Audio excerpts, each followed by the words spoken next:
Kape tayo mga idol. Kape, kape, kape, kape. Ayan, malamig ang panahon. Nandito kami sa loob ng bahay. Kape, kape tayo.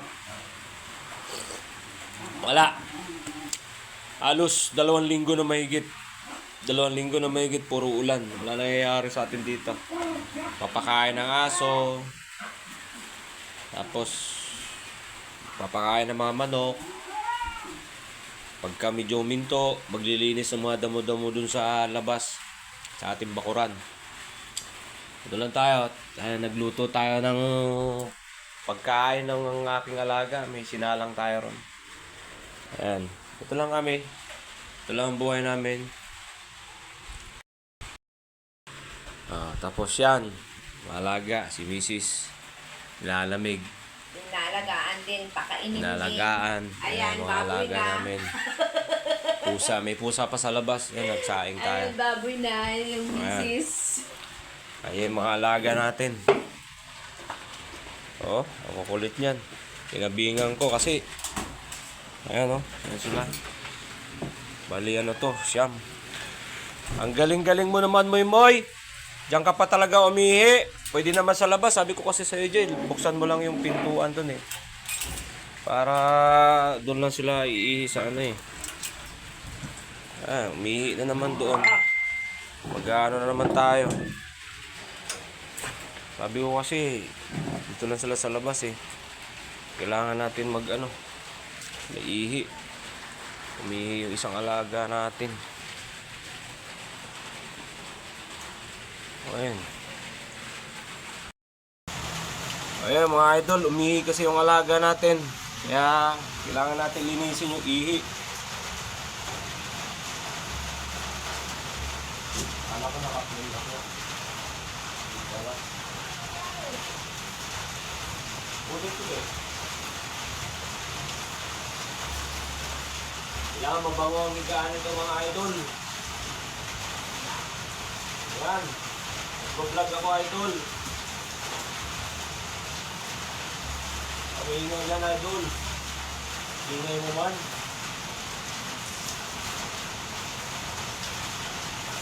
Ayan. Ihi. Kailangan linisin. Dahil nakakasira ng kanilang balat. Pagka nahigaan yung ihi, makangati ang mga yan. Kakaroon ng galis. Kaya kailangan natin linisin.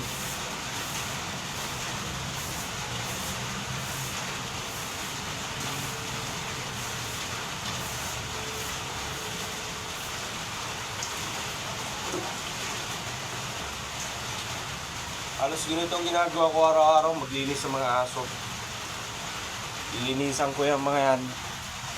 Kasi yung ihi nila, kaya maglilinis tayo sa mga alaga.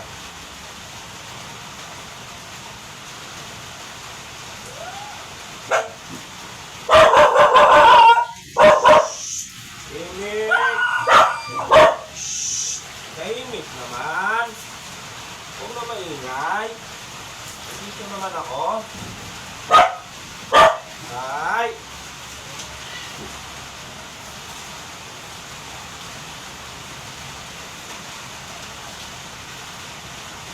Ano naman yung bitbit mo, Moy? Ay, Tisoy. Hindi kasi si Tisoy eh. Hindi yung mga alaga natin. Kasi nilalamig sila. Dito sila nag-iisa sa loob na.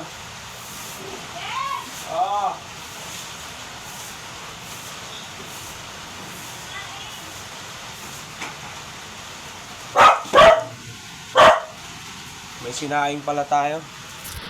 Bantawan natin yung sinaing natin. Walang yan. Ito guys, linisin natin yung ating para matuloy yung kanilang pwesto. At yung mga alaga natin mga kulit yung mga yan. Buti pa to si Moy, tahimik lang. Saka ito si Inday. Ito si Dogong. Tahimik lang yan pagka nakahigayan dyan. Ang mga makukulit dito, ito yung mga makukulit. Ito yung mga makukulit natin.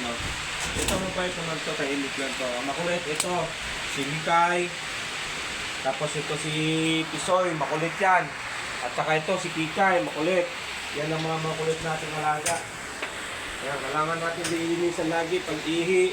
Pagka pupupo sila, kailangan malinisan kasi hindi yan sa kanilang mga kutis. Kakaroon sila ng galis. Kaya natin yung mga yan. Pag iihi, dito lagi iihi yan. Yan. Dito na lang, nabigyan ko ng anak ko ng box na to. Pang doon sa tubig-tubig. Yan.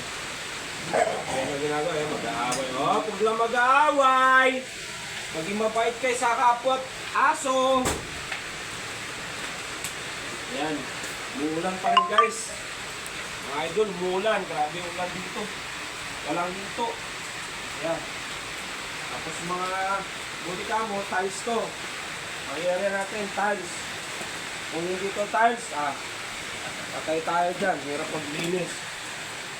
Yan. Pagka may mga balabalahibo, ano natin para hindi magkalat yung balabalahibo ng aso. Laging naglalagas sa balahibo ng aso. Yan. Ganyan lang ginagawa natin araw-araw. Tagalinis ng pupo, tagalinis ng ihi, pakain. Ito, binabad ko sa tubig yung mga pagkain nila. Para pagka pakain tayo, malinis sila. Kaya malaking panganabang din sa ulan. Yan. Yan guys, oh. Pampano sa tubig yan, oh. Diba? Malinis. Kaya lang guys, meron pa rin pupo. Tatakutin natin yan. Gawit. Kailangan malinis tayo lagi. Ibas muna tayo. Tapos takutin ang pupo. Maliligo lang natin guys. Kasi nabasa tayo sa ulan. Ayan, sinipit yung ano. Ito. Takutin natin ito. Ayan na guys. Natawag sa inyo. Pasensya na kung ninatamad niya lagi mag-upload ng ating video. Pa-like, subscribe, share. Babo!